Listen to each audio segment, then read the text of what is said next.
ಕರ್ನಾಟಕ ಹೃದಯ ಶಿವ ಬಾರಿಸು ಕನ್ನಡ ಡಿಂಡಿಮವ ದೇಶ ಸಿವೇತನ ಕೃತಿಯಲ್ಲಿ ಮೂಡವಿ ಮಂಗಳ ಮದಿಯಲ್ಲಿ ದೇಶ ಸಿವೇತನ ಕೃತಿಯಲ್ಲಿ ಮೂಡವಿ ಮಂಗಳ ಮದಿನಲ್ಲಿ ಸರ್ವೋದಯವಾಗಲಿ ಸರ್ವದಲ್ಲಿ ಬಾರಿಸು ಕನ್ನಡ ಡಿಂಡಿಮವ ಓ ಕರ್ನಾಟಕ ಹೃದಯ ಶಿವ ಬಾರಿಸು ಕನ್ನಡ ಡಿಂಡಿಮವ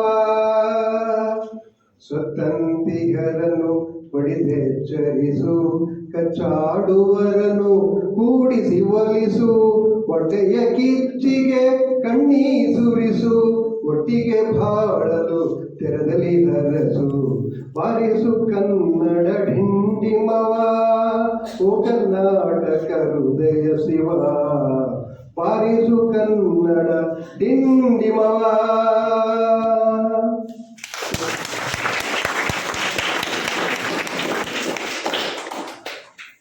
ಮಕ್ಕಳೇ,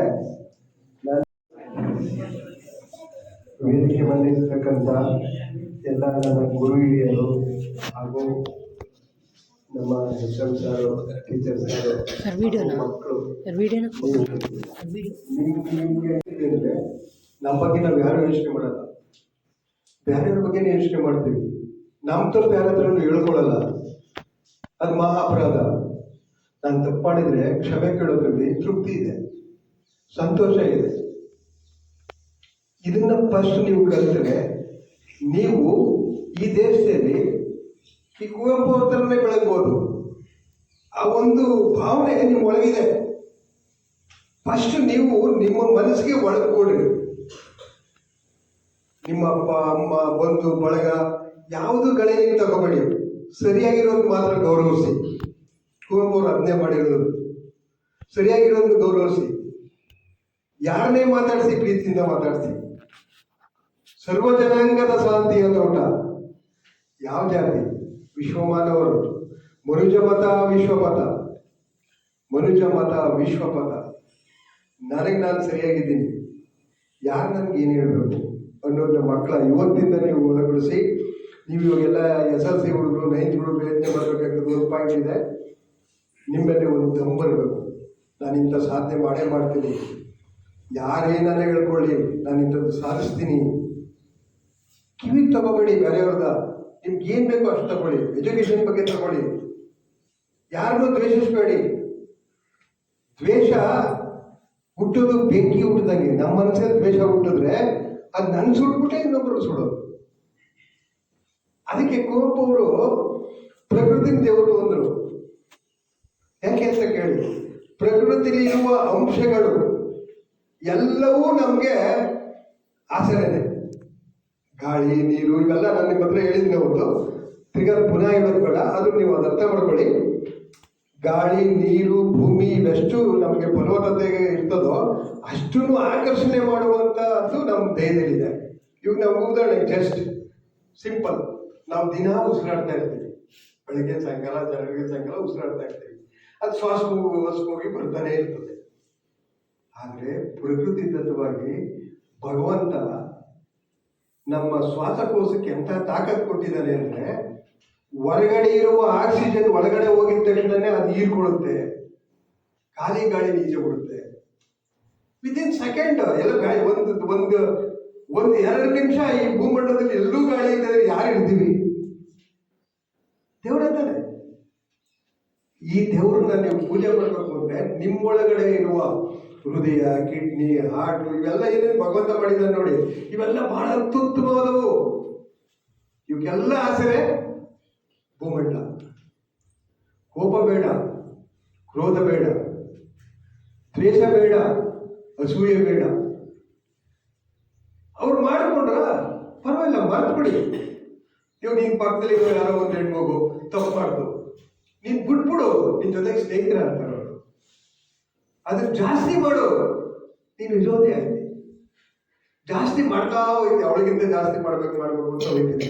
ಇದೇ ಒಬ್ಬ ಅವರು ತನ್ನ ಮಕ್ಕಳಿಗೂ ಹಿಂಗಿರು ಅಂತ ಹೇಳಿದವರಲ್ಲ. ಆದರೆ ಮೂಢನಂಬಿಕೆಗಳನ್ನ, ಕಂದಾಚಾರಗಳನ್ನ ಕಿತ್ತಾಕಿ ಅಂತ ಹೇಳಿದವರು. ಮೂಢನಂಬಿಕೆ ಕಂದಾಚಾರಗಳನ್ನ ಕಿತ್ತಾಕಿ ಅಂತ ಹೆಂಗೆ ಹೇಳಿದ್ರು ಅಂದ್ರೆ, ನೀವು ತಿಳ್ಕೊಳ್ಳಿ ಮಕ್ಕಳ, ದೇವರು ಗುಡಿಗಿಲ್ಲ, ನಿಮ್ಮೊಳಗಿದ್ದಾನೆ, ನಮ್ಮೊಳಗಿದ್ದಾನೆ, ಇಲ್ಲಿದ್ದಾನೆ ದೇವರು ಅಂತ ಹೇಳಿದ್ರು ಕುವೆಂಪು. ಆದರೆ ಅವರು ಕಂದಾಚಾರಗಳನ್ನ ಕಿತ್ತಾಕಿದ ನೀತಿಗಳು ಹೆಂಗೆ ಅಂದ್ರೆ, ಅವರು ಮದುವೆ ಆಗ್ತಾರೆ, ಹೇಮಾವತಿ ತಾಯಿನ ಮದುವೆ ಆಗ್ತಾರೆ. ಮದುವೆ ಆದಾಗ ಅವರು ಅಮಾವಾಸ್ಯೆ, ಮಂಗಳವಾರ, ಗ್ರಹಣ, ಅಮಾವಾಸ್ಯೆ, ಮಂಗಳವಾರ, ಗ್ರಹಣ, ರಾತ್ರಿ 12 ಗಂಟೆಗೆ ಆ ತಾಯಿನ ಮದುವೆ ಆಗ್ತಾರೆ. ಬಟ್ ಅವ್ರಿಗೇನು ಆಗ್ಲೇ ಇಲ್ವಲ್ಲ. ಅದು ಮುಟ್ಬೇಡ ಕಡೆ, ಕೋಪ ಕಡೆ, ಅದು ಮುಟ್ಬೇಡ ಕಣೋ, ಪಾಪ ಕಣೋ, ದೇವ್ರಿಗೆ ಅನ್ಕೊಳೋ, ಖಂಡಿತ ಅನ್ಕೊಳೋ. ನೀನು ಮಾಡುವ ಕೆಲಸ ದೇವ್ರ ಕೆಲಸ ಆಗಲಿ, ನೀನು ಓದುವ ಎಜುಕೇಶನ್ ದೇವ್ರ ಕೆಲಸ ಆಗಲಿ. ನಿಮ್ಗೆಲ್ಲರೂ ನಿಮ್ಗೆ ಇನ್ನೊಂದು ಮಾತಾಡ್ತೀನಿ, ನೀವು ಒಂದು ಆಪರ್ಚುನಿಟಿ ಕಳ್ಕೊಬೇಡಿ. ಇವಾಗೆಲ್ಲ ನಿಮ್ಮದು SLC 9th 8th ಹುಡುಗರಿದ್ದೀರಲ್ಲ, ಇವತ್ತು ಗಳಿಸ್ಕೊಳ್ಳೋಕೆ ಒಳ್ಳೆ ಸುದಿನ. ಈ ಸುದಿನ ಕಳ್ಕೊಂಡ್ರೆ ನೀವೇನು ಸಾಧನೆ ಮಾಡೋಕ್ಕಲ್ಲ. ಈಗ ನಾವು ನಮ್ಮೂರು ಡಾಕ್ಟರ್ ಹನುಮಂತಪ್ಪ ಅವರು ಅಂತ ಹೇಳಿದ್ರಲ್ಲ, ಅವರು ಬಹಳ ಕಷ್ಟಪಟ್ಟು ಓದಿದ್ದಾರೆ, ನಮ್ಮ ಜೊತೆಲೆಲ್ಲ ಕೂಲಿ ಕೆಲಸ ಮಾಡಿದ್ದಾರೆ. ಇವತ್ತು ಅವ್ರು ಹೆಂಗಿದ್ದಾರೆ ಅಂತ ಒಬ್ಬ ಗತಿ ಬೇಕಾಗೋದಲ್ಲ ನೀವು. ಬಟ್ SLC ಮುಗಿದ ಮೇಲೆ ಆ ಆಪರ್ಚುನಿಟಿ ನಿಮಗೆ ಬರುತ್ತೆ. ಆದರೆ ಓದಬೇಕು ಅನ್ನೋ ಛಲ ಬರಲಿ, ಬ್ರಹ್ಮಚರ್ಯ ಬರಲಿ. ನಾನು ಓದೋವರೆಗೂ ಏನು ಬೇಕಾದ್ರೂ ಆಗಲಿ ಕಳಿಸ್ತೀನಿ, ನನಗೆ ಬೇರೆ ಯಾವುದು ಬೇಡ ಅನ್ನೋ ಬ್ರಹ್ಮಚರ್ಯ ಬರಲಿ, ಸುಖ ಸಿಗುತ್ತೆ. ಇದು ಕುವೆಂಪು ಅವರು ಬಹಳ ಅರ್ಥವಾಗಿ ಹೇಳಿರುವಂಥ ಮಾತುಗಳಿವು. ಕುವೆಂಪು ಅವರು ಮೂಢನಂಬಿಕೆಗಳನ್ನ, ಕಂದಾಚಾರಗಳನ್ನ ಸುಟ್ಟಾಕಿ ಕಿತ್ತಾಕಿ ಅಂತ ಹೇಳೋದ್ರ ಕಡೆಗೆ ಸ್ತ್ರೀಗೆ ಅತ್ಯಂತ ಗೌರವ ಕೊಟ್ಟಂಥವ್ರು. ಈ ಭೂಮಂಡಲದಲ್ಲಿ ಸ್ತ್ರೀನ ದೇವರು ಸಮಾನದಲ್ಲಿ ನೋಡಿದಂಥವ್ರು ಕುವೆಂಪು ಅವರು. ಅವ್ರ ಮದುವೆ ಆಗಿರೋ ಹುಡುಗಿ ತನ್ನ ಸೋದರ ಮಾವನಗಳು, ಅವರೇ ಹೆಸರು ಕೇಳ್ತಾರೆ. ಅವ್ರು ಹುಟ್ಟಿದಾಗ ಅವರೇ ಮದುವೆ ಆಗ್ತಾರೆ.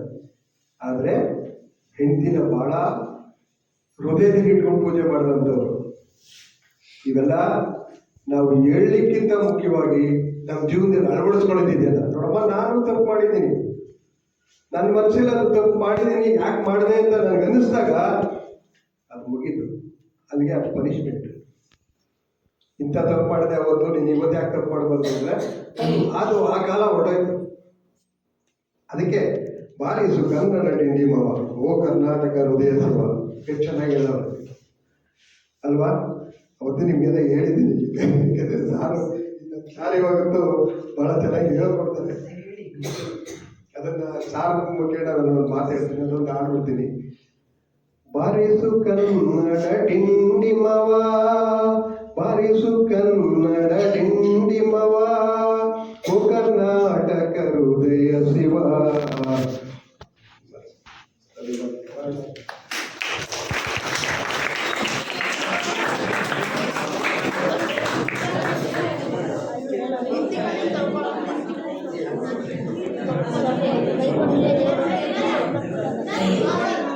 ಇದೀಗ ತಾನೇ ಕಾರ್ಯಕ್ರಮಕ್ಕೆ ಆಗಮಿಸಿದ ಹಿರಿಯ ಪತ್ರಕರ್ತರಾದಂಥ ಕಬ್ಬಾಳೆ ಸರ್ ಅವರು ಸಹ ಈ ಕಾರ್ಯಕ್ರಮಕ್ಕೆ ತುಂಬ ಹೃದಯದ ಆತ್ಮೀಯ ಸ್ವಾಗತವನ್ನು ಕೋರ್ತಾ ಇದ್ದಾರೆ.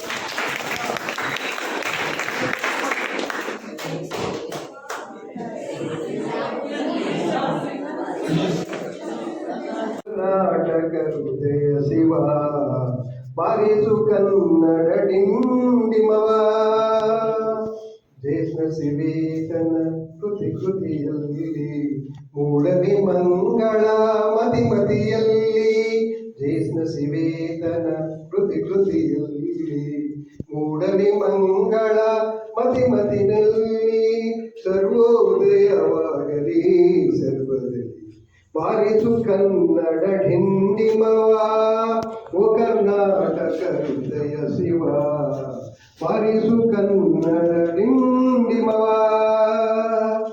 ಸ್ವತಂತ್ರಿಗರನ್ನು ಬಡಿದೆಚ್ಚರಿಸು, ಕಚ್ಚಾಡುವರನ್ನು ಕೂಡಿಸಿ ಒಲಿಸು, ಹೊಟ್ಟೆಯ ಕಿಚ್ಚಿಗೆ ಕಣ್ಣೀ ಸುರಿಸು, ಒಟ್ಟಿಗೆ ಬಾಳಲು ತೆರದಲ್ಲಿ ಹರಸು. ಬಾರಿಸು ಕನ್ನಡ ಡಿಂಡಿಮವ, ಓ ಕರ್ನಾಟಕ ಹೃದಯ ಶಿವ. ಬಾರಿಸು ಕನ್ನಡ ಡಿಂಡಿಮವ.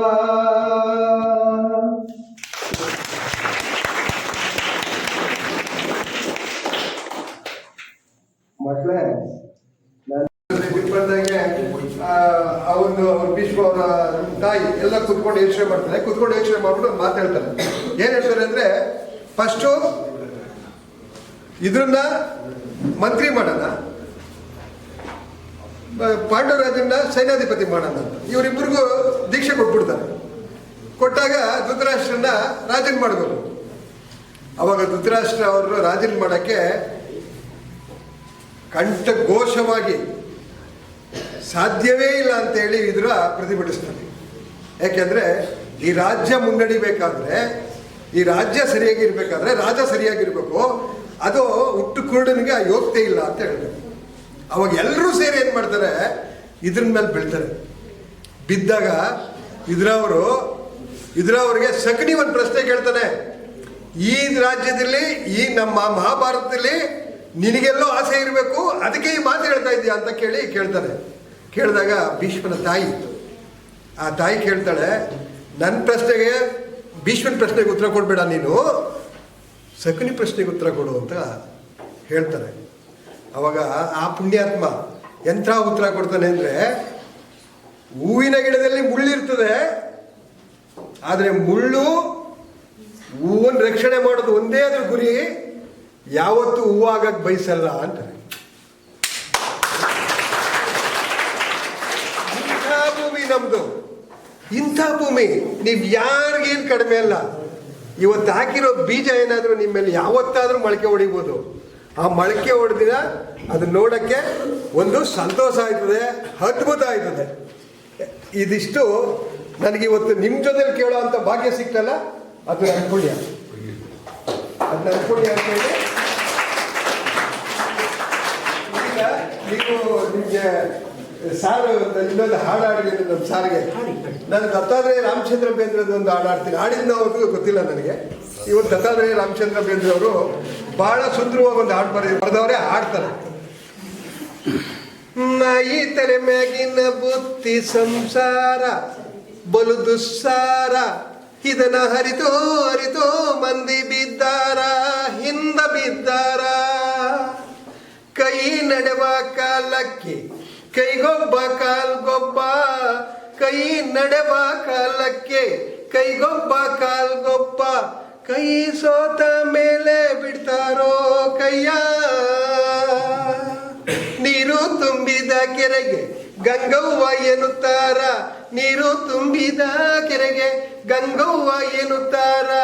ನೀರು ಬತ್ತಿದ ಮೇಲೆ ತಾಯಿ ಹೊಟ್ಟೆ ಸಿಗಿತಾರೋ ಬಗಿತಾರೋ. ಒಳೆ ತುಂಬಿ ಹರಿವಾಗ ದೊಣೆಗಾರ ದೇವರು, ಒಳೆ ತುಂಬಿ. ಮಕ್ಕಳೇ, ನಾನು ನೀವೆಲ್ಲ ಪ್ರಾಡಕ್ಟ್ ಬಂದಿದ್ದ ಅನ್ಕೊಂಡಿದ್ದೀನಿ. ಮತ್ತೆ ಆ ದಾದಾನೇ ಕಳಿಸಿರೋದು ಯಾವ್ದಲ್ಲ, ಯಾಕೆಂದ್ರೆ ಒಂದು ಕನೆಕ್ಷನ್ಸ್, ಈ ಕನೆಕ್ಷನ್ಸ್ನ